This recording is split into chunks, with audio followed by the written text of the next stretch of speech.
if someone is really discovering us for the first time, there's a lot of thoughts on the website.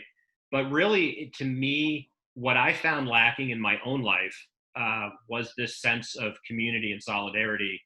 Uh, Even with Facebook, which I think on balance for adults anyway, I think on balance, being able to keep up with your friends, being able to interact with people is if you use it for the positive ways it can be used, that's a very affirming thing. All the other stuff can be very time sucking and soulless. But what I found as someone that really loved grad school but ultimately didn't get a PhD, I found that I really missed that stimulation and that just the ability to converse with other people that are passionate.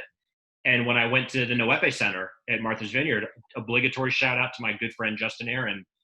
He created this writers retreat, and it was the first time in decades that I had been around for a sustained period of time other writers who were serious about this. And what I invariably found is these types of people are sensitive, generous, talented, giving, and inspiring.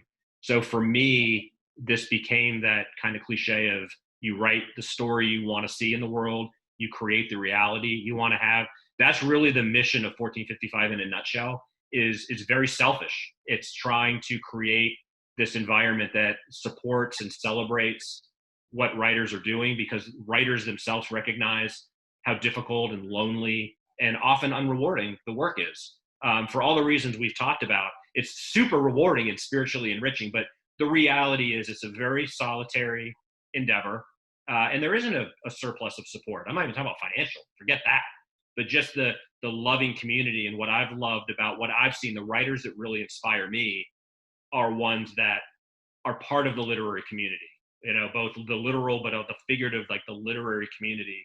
And anything we can do to support and shine light on each other's work, that should be its own reward. It's its own kind of uplifting mission. But to try to really create something, which I think and I will say we are trying to do with this endeavor, is going to help writers feel like they're part of something bigger than themselves. And I think what could be more important, and what better use of resources and energy than to try to create that.